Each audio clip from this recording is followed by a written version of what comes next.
My name's Alejandra Pablos. I'm Mexican, I'm Mexicana, and I grew up in Orange County, Santana, California. And when I was around 13, moved to Tucson, Arizona.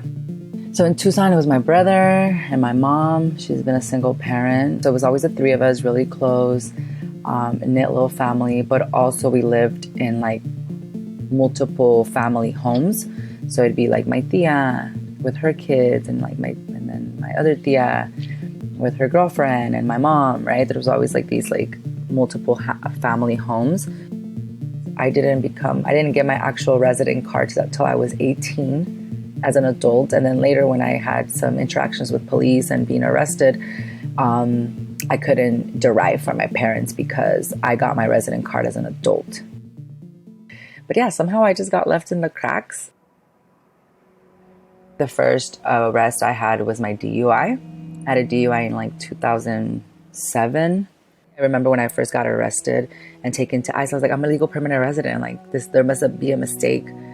Going through the ICE box, going through everything, 2 months in, and I'm this has to get sorted out. Still thinking that my legalization was permanent, right? And there was nothing permanent about it, and trying to figure out how I can leave the detention center. That's when I started to realize a lot about immigration law and understanding, and I didn't want to go to jail. It was my first DUI, my first really arrest and everything, but I ended up getting a really shitty experience, a really shitty plea. I pleaded guilty to something that later found me deportable. So even though it was my first DUI, it was literally the reason that my clock got stopped.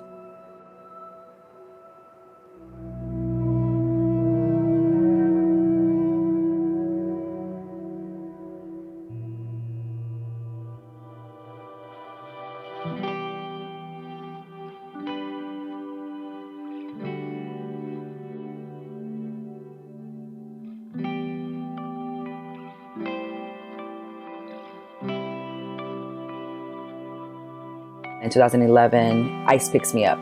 So ICE picks me up at my probation in 2011 and takes me to the tour of detention centers that leads me to Eloy. So then I do the 2 years, 2011, 2013.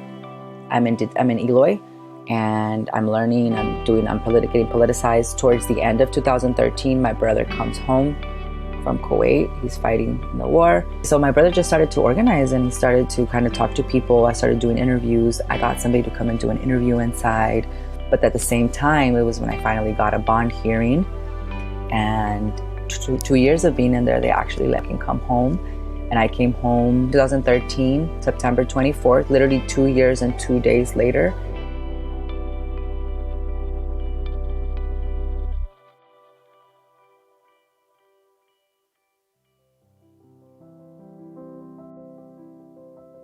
In February of 2018, I went to a protest against ICE in Virginia, and it was about 30 of us, and I was speaking. It was not an arrestable event, but we ended up getting really high escalation from DHS cops who arrived. Long story short, I was the only one arrested from all the people there.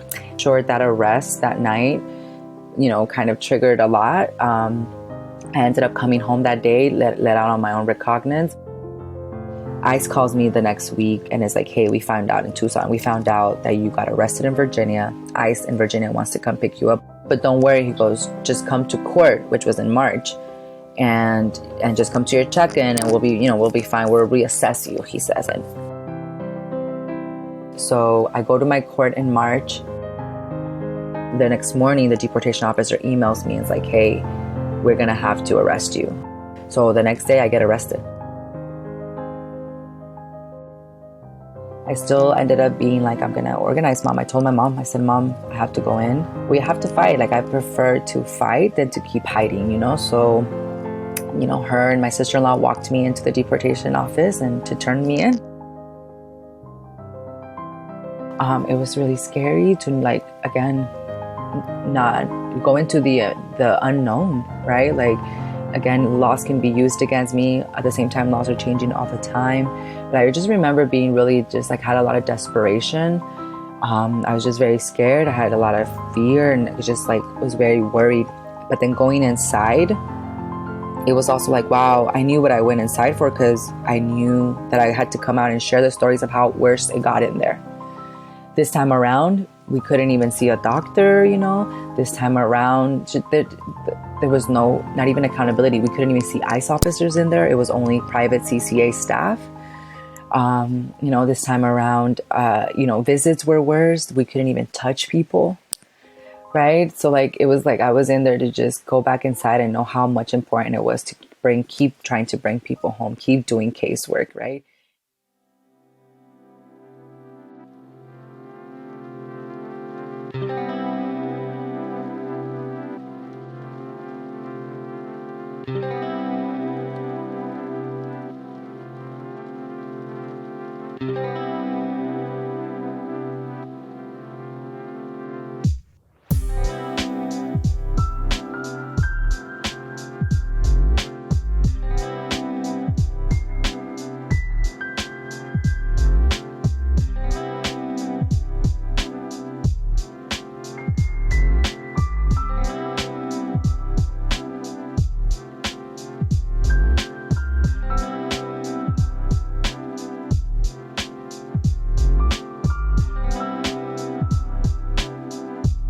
A win is not that I win my own case.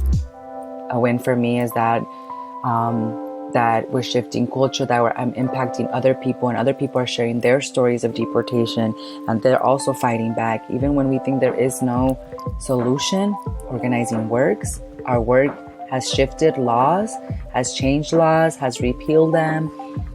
And people like myself have always existed, right? People like myself have always lived underground, have always thrived, even though there's been criminalization of your body, your life, your production. My deportation defense campaign was birthed out of crisis, but it keeps building and moving out of love for all people in cages and all people criminalized and still tied in the tentacles of the legal court system.